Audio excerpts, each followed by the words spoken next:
We're pleased now to bring you another Fox News contributor, former chairman of the Republican Party of Virginia, former chief of staff to U.S. Senator George Allen, and vice president of the Young America's Foundation, Kate Obenshain. Kate. Hey. Thank you so much. Thank you, Terrence. Well, I thought it was going to be really, really tough to follow Babe Buchanan. And it is always tough to follow Babe Buchanan. But seriously, Jonathan, I was going to thank you for having me, but these guys were fabulous, and now here we go. Oh, my gosh. I feel like I need to dance and sing, but that would be a bad thing. That would be very embarrassing, and that makes me think of, and I can't just go into something serious right now. After that, I mean, that was fabulous. So I was thinking of some of my most embarrassing moments, and maybe that had some tie into politics and the state of the world. And when I was very young, like Bae was very young when she was treasurer of the U.S., I was a baby when I was elected chairman of the Republican Party of Virginia. I mean, I was a little baby, and I had little babies, by the way. I had 4 little tiny babies back at home. I was way too young, but I went to, one of the perks of being chairman of a party is you get to go to the national convention, which is a very cool thing because you get to meet either the president or whoever's running for president. And the Republican National Committee, I don't know if you're familiar with them, but they are an elite crowd. I mean, winter, the wives or the the committee women all have their lovely, lovely minks, and they are she people. They got to this position in part because they've given a lot of money and that sort of thing.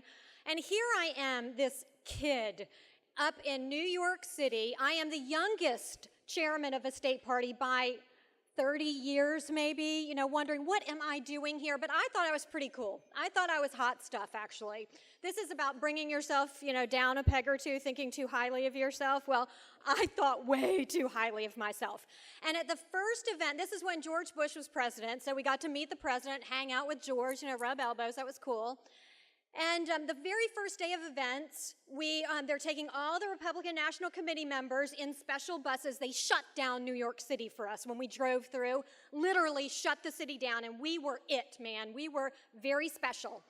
And so as all the committee members were gathering, waiting for the very special bus to take them in a very special way through the city, I, of course, on the first day, am late, okay, and all of the National Committee members are waiting. It was a very strange setup in the hotel where they're all waiting down from an escalator. An escalator goes down, and all of the National Committee members are smashed into this, these very she people are smashed into this little area. And I'm, of course, fashionably late making an entrance. And I thought I was so cute because, I'd gotten this wardrobe together that I borrowed, of course, from everybody because I had no money whatsoever. So I'm wearing my sister-in-law's cute little suit, and I had tan little legs, and I was tan, and I thought I was so spiffy, and I had darling little new pumps that I actually went out and bought. And I get there, and look, all the National Committee members are down there waiting for me. And it was so great, and I get to the top of the escalator. They're all looking up at me because they're smashed in here, and all there is to do is look at you. I put my foot on the top step of that escalator, and I fell all the way to the bottom. All the way. I mean, it's one of those things where you're just trying to grab hold of something, so you stop. All the way to the bottom. You should have seen every member of the Republican National Committee just staring at me. I mean, all I could do was laugh and say, okay, I got it, God. I got it. And the whole week of the Republican National Convention, I had these bruises, in a line, like the escalator, down my darling little tan legs. All week long, I remembered. I mean, I had a blast the rest of the week because I didn't take myself too seriously. Anyway, it was great. And in politics, do not take yourself too seriously, right, Tammy? I mean, you do, and you are headed for a fall, literally. You are headed for a big fall. So it is so important for people to be involved in the public sector who are there for the right reasons. Oh, my goodness. And don't we have so few of them right now? I mean, we have so many who are so scared about what they say and what people are going to think of them. You would think they were in middle school. Really, they are fearful of being called names. I mean, I am so happy to be here. We need this so badly right now, this celebration of America, of what we are really about. Don't we? We just need a reminder. I mean, it has been a rough couple of weeks for this country. My heart is breaking. I know y'all's are too. I mean, watching watching non-Americans, watching Christians and Jews and innocents being slaughtered all across our globe, watching territorial boundaries be just flagrantly violated, and watching our men be killed in such a gruesome manner, and we are ashamed, and we are helpless, or we feel that way. I mean, I was little during Jimmy Carter's administration, but I remember the shame of what it was to be. Remember when the hostages were taken, and we were impotent. There was nothing we felt that we could do. The long gas lines, America was in despair. And right now, I have that feeling that we are in despair. And it has me very, very concerned, which is why that flag and this celebration of George Washington and Patrick Henry and Thomas Jefferson, Nathaniel Greene, all of these incredible, Richard Henry Lee, you could go on and on and on, the great heroes that enabled us to be sitting here today. It is so important that we champion them because it's so true. We are just watching. It's almost as though we're handing our freedoms and our liberties over to our government. Here, you want this one? You want this one? Here, you can have this one. You can have 1/6 of the economy. Fine, here you go. You can eavesdrop on my phone conversations. You can go after a reporter.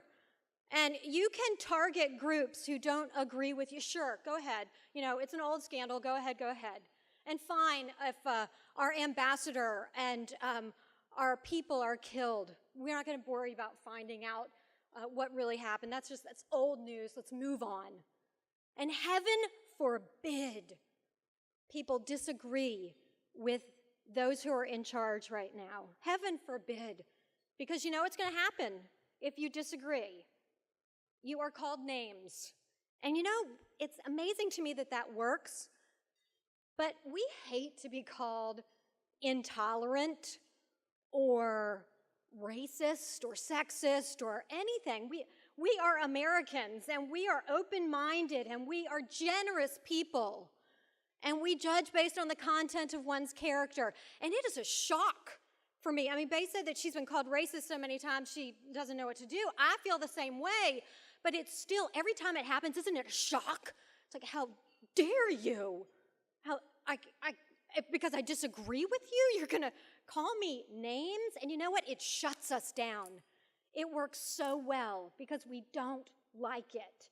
It's embarrassing, it's hurtful, it's enraging, and we feel powerless to do anything about it because those are powerful labels. If you disagree with the notion that anybody can come to this country no matter how they come, and we have to let them come. We have to let them stay here. We don't need to know who's here. We don't need to send anybody back. Don't worry about the millions of people all over the world who have spent their life savings to come here legally. Don't worry about them.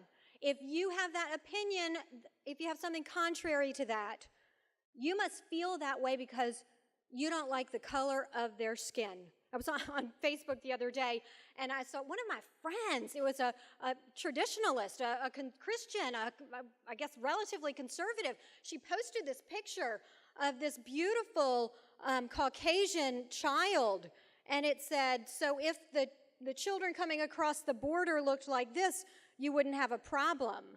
You know, she just posted that, and I was so shocked by that. It was an amazing, really? I mean, I have a genuine national security concern here that people are just flooding across our border and we have no idea who they are. And you know what?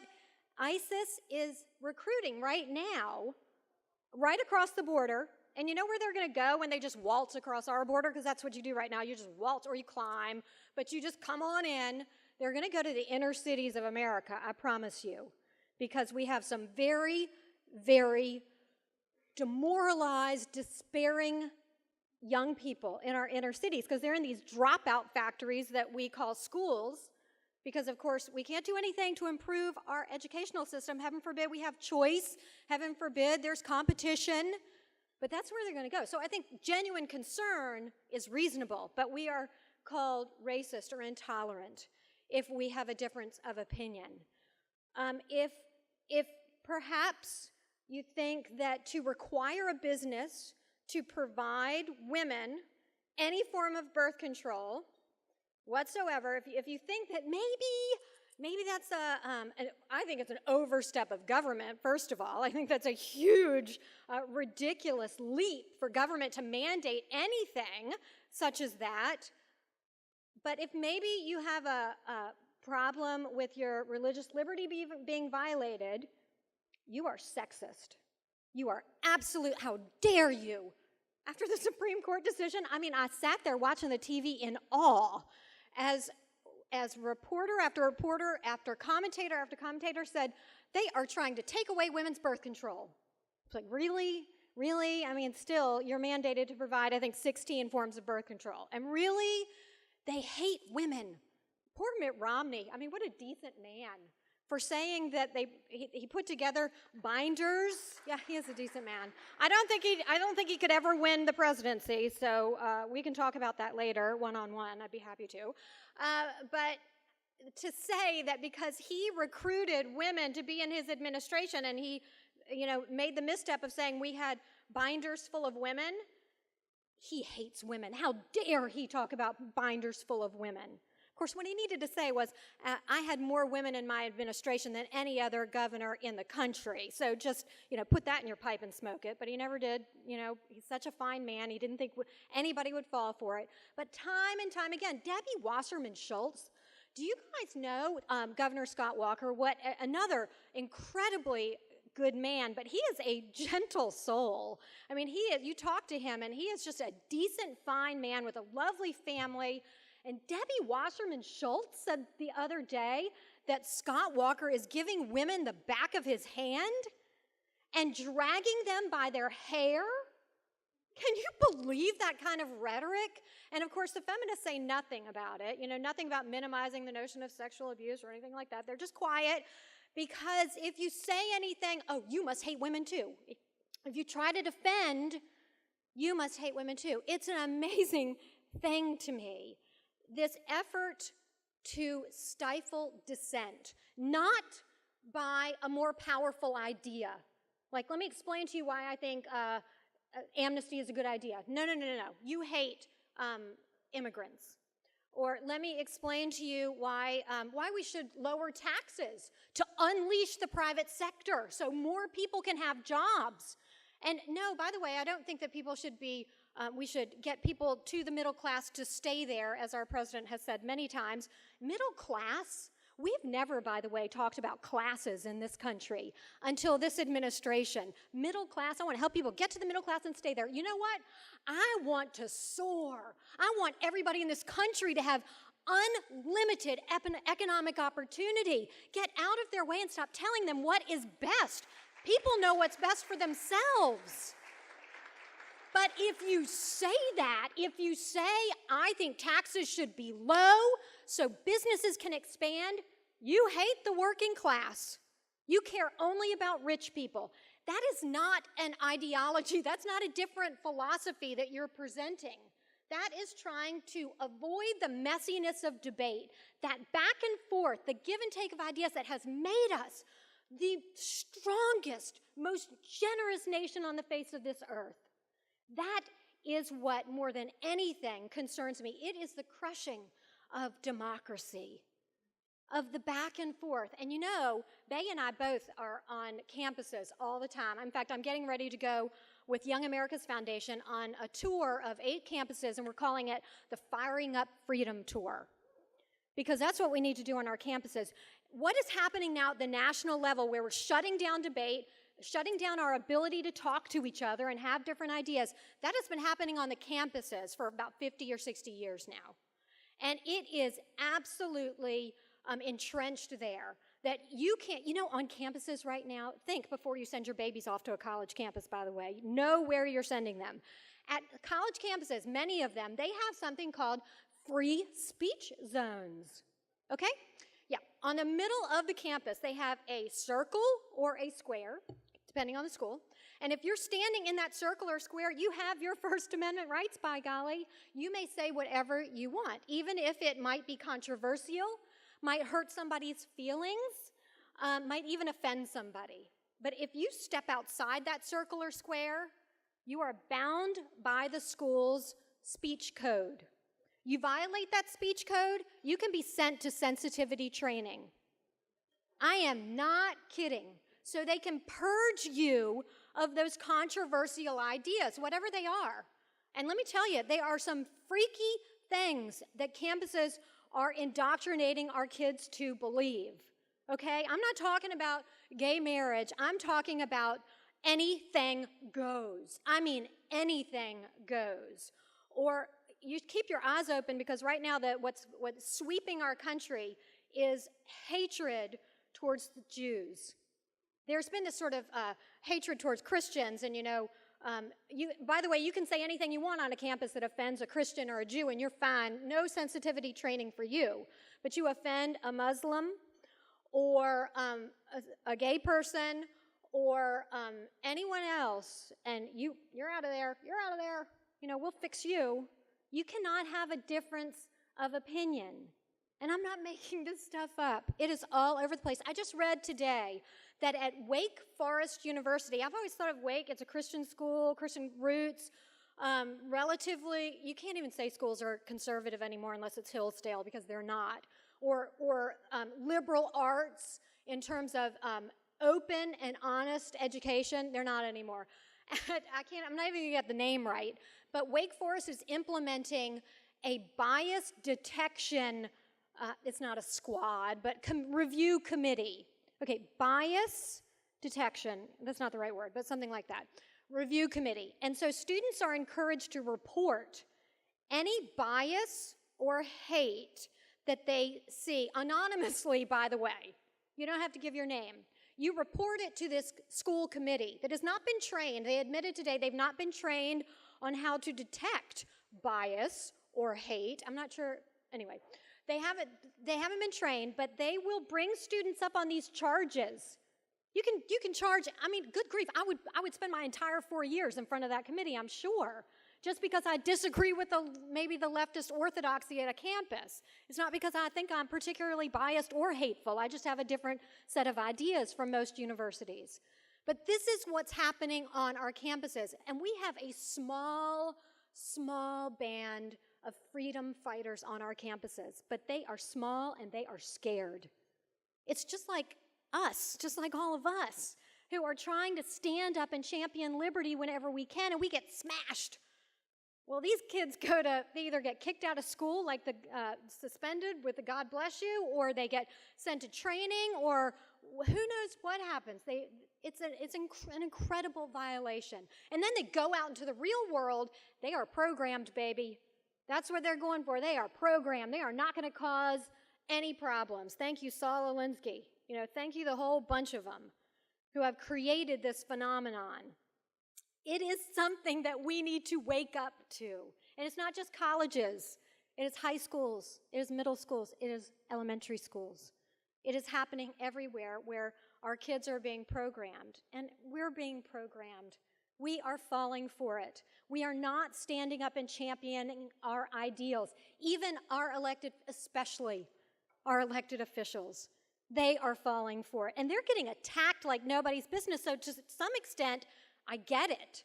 But you see somebody like Ken Cuccinelli, who ran for governor in Virginia last year. He got destroyed because he hates women. That's what they said.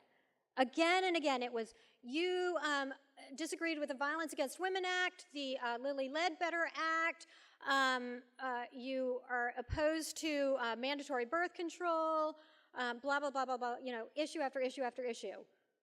No abortion for anybody, any situation. And you know what Ken Cuccinelli's response was, and what the response of politicians all across the country has been, even including Mitt Romney? Silence.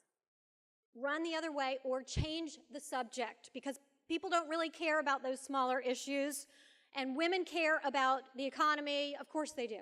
Women care about other things. But look, if some of the things they said about Cuccinelli, Virginia's my home state, that's why I'm so into it, but if some of those things were true, I wouldn't vote for the guy either. He needed to answer them. There is an answer for every single one of those attacks. Lilly Ledbetter, pay off to the trial lawyers. Has nothing to do with genuine workforce equity and a huge penalty to businesses, by the way, that can be sued at any time. No more statutes of limitations. You have to keep records on everybody, from a line worker to an executive. Crazy, crazy legislation. There's an answer to everything, but when we're silent in response to the attacks stick, and we are seen as haters. We have got to dig deep, whatever the issue is, whatever the label that is thrown at us, we have to stand up, turn around, address it, fight back, address the allegation, but then fight back with freedom. Let's talk about what is so great about this thing called freedom. You know, one reason I think we're not doing so great as a sort of freedom lovers in this country is because we assume everybody understands what's so great about liberty. They don't. A lot of folks think that paycheck from the government is a pretty okay thing. Look, I'm a single mom. I got 4 kids. Sometimes it is tough to make ends meet. I got that letter from the government, from my insurance company, that said my insurance had been canceled. This is another transparent moment of mine. My insurance had been canceled, and in big letters at the bottom it said, "You may qualify for government assistance." I tell you, for, maybe 4 seconds total, I thought, ooh, wouldn't that be nice? I could use that. That would be great, all condensed into 4 seconds. But I really thought that. And I'm like, oh, what am I thinking? Of course I don't want dependency on the government. It's just it's a slippery slope. It's one step. I can do this. I can do this. And the government just comes in and takes away that individual initiative, that ambition, that hope of what is so great about freedom, our ability to make our own decisions for our own lives, and no, not to have the middle class as our goal, but to have anything we want and dream for as our goal. So where do we get that courage to stand up and say, enough is enough, I'm fighting back? We don't get it by looking at our elected officials now. Yes, we get it from Ronald Reagan. God bless him for having the courage to say, tear down this wall, for one thing. Everybody said, don't do that. He did it. For having the courage to cut taxes, the upper tax rate from 72% down to 28%, doubled the tax revenue for that tax bracket. That took incredible courage. But I go back to our founding fathers, and maybe that makes me kind of crazy, but I grew up with Patrick Henry on a painting looking down from our mantle every day of my life. I mean, my family was nuts about the founding. My dad was a founding fathers fanatic, loved Patrick Henry. I grew up loving the man. I truly did. My poor children, as they've come along, they've all had to memorize the speech, give me liberty or give me death. They know all about our founding fathers and about Patrick Henry. I think it's so important for us to pass along an understanding of our founding fathers, because we think back to it and we think, well, wasn't it just this beautiful time? They all wore those tri-corner hats and they were kumbaya and everybody was so happy. No. For one thing, our founding fathers duked it out, man. They fought hard. Talk about the difference of opinion. And they countered each other with better ideas, and that's why we have the best government, the best country, the finest country, the strongest country, for now, on the face of the earth. But how did they get there? It was a radical, crazy notion that liberty comes from the Almighty. We don't get that, but they were used to government giving you what limited freedoms they wanted to, they thought you deserved. Well, God gives us liberty, and the founding fathers were the first ones to stand up for that truth. And it is a truth. But they did it. And they did it with the certainty that they would die. That when they signed that Declaration of Independence, they were signing their names to their death warrant. And they knew it. They were up against the strongest military power on the face of the planet. They did not know France was going to come in and help us. They didn't know that God was going to create these circumstances so that we would eventually secure our freedom. They didn't know that. They just knew that they were committing treason against England. And it's amazing to me how calm they were. These were not rabble-rousers. They weren't a bunch of hotheads. There were a couple firebrands. But for the most part, they were calm and sober men. And they had a lot to lose. Very wealthy men, very successful men, most of them. But they were willing to lose everything. And when they did go and sign their names, they were almost joking about the fact, they were joking about the fact that they could die. Benjamin Franklin said, we must all hang together, we will surely hang separately. And Benjamin Harrison, I love this, 240-pound Benjamin Harrison said to poor little Elbridge Gerry, Benjamin Harrison said, well, when they hang me, I'll be gone in a minute, but you'll be dancing on air for an hour after I'm gone, because he was a tiny little thing. They were joking. And you know what John Hancock did? Instead of cowering and saying, oh, I'm so scared, they might call me a name, he already had 500-pound reward on his head. He signed his name huge, as we all know, so that the king would not have to wear his spectacles to know that he signed it. Yeah, that is courage in the face of certain death. He was willing to do it for liberty. That's what mattered. William Ellery sat there and he watched. It was August 2nd when he watched as the delegates came up and signed their names to the Declaration. He said, I saw no discernible fear in any face. And Stephen Hopkins, he had palsy, so he shook like crazy. And he comes up there and he's shaking as he puts his pen to paper, quill to paper. And he said, my hand trembles, but my heart does not. Oh, could we just absorb those words? We're not facing certain death right now, you and I. We are just being called to step out of our comfort zone and champion the liberty that is ours by divine right. It is not our option to stick our heads in the sand with everything horrible that's happening right now. We have to stand up and be brave and be champions. Did they lose a lot? These founders, yep, pretty much all of them. All of the signers of the Declaration, most of them lost their fortunes.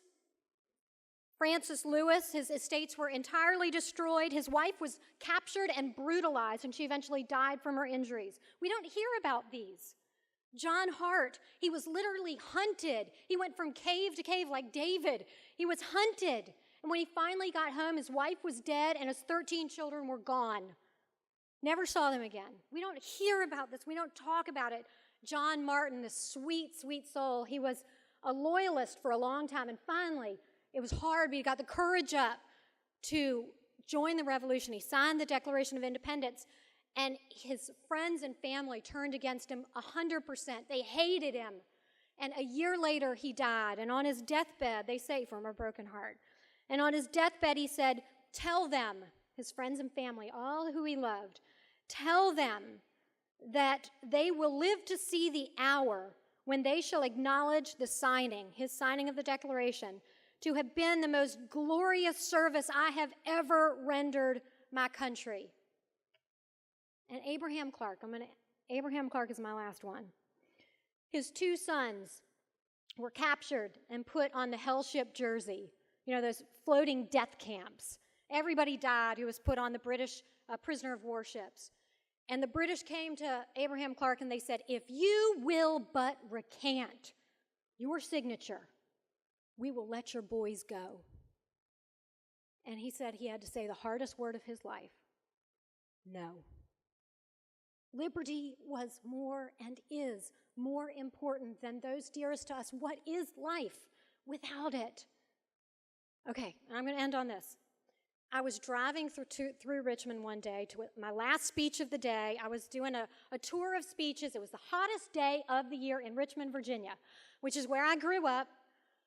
And I was burning up, and I wanted to go home and be with my children. I'm like, what in the heck am I doing? I was giving speeches about, it was a tax hike, or it might have been Obamacare, before it was implemented. And I was going everywhere. I was, giving these rabble-rousing speeches trying to get people fired up. And I was done. I'm like, get me home. This is ridiculous. Whining, hot, whining. And I drive through Richmond, and I grew up there. And it is the worst part of town. I'm putting down the locks, and I'm flying through stop signs. I am scared. Richmond, murder capital of the world, by the way. So I am scared. Finally I stopped at a stop sign. Okay, fine, I'll stop. And I look to my right, and there is something I've never seen in Richmond before, was St. John's Church, which is where Patrick Henry, my father's hero, my hero, delivered his famous speech. And there I was, stopped while I was whining and moaning and grumpy. And there I was. And I tell you, folks, it was an incredible moment for me. It was a God moment for me. It was God looking at me and saying, why are you complaining? I have given you this chance to stand up and fight for liberty. I am asking very little of you, so much less than I asked of these brave men and women over 200 years ago who are willing to give their lives, fortune, and sacred honor. You can go give one more speech. And boy, did I. Boy, did I. And I didn't complain again after that. I was so moved as I thought about Patrick Henry standing on the floor of St. John's Church before the revolutionaries had really stood up to champion liberty. He was one of the first. He was absolutely committing treason, and he stood there with George Washington and Thomas Jefferson sitting there listening to him. He thundered, they say. They say the rafters shook as he thundered, "Is life so sweet, or peace so dear as to be purchased at the price of chains or slavery? Forbid it, Almighty God. I know not what others may do, but as for me, give me liberty or give me death." He was willing. Those are not dead words. Let's make sure they are not dead words. This is our blessing. Liberty is our gift that we have for ourselves and our children, and I hope we can spread it around the world. Not nation building, but share it with others as the shining city upon a hill that is the example to the world of what freedom looks like, where we get to say whatever we want to say. We get to champion our ideals no matter who they offend. And because we do that, we gain in strength, power, and courage. Let's never give up on that liberty that is a gift from the Almighty. Thank you all so much, and God bless you.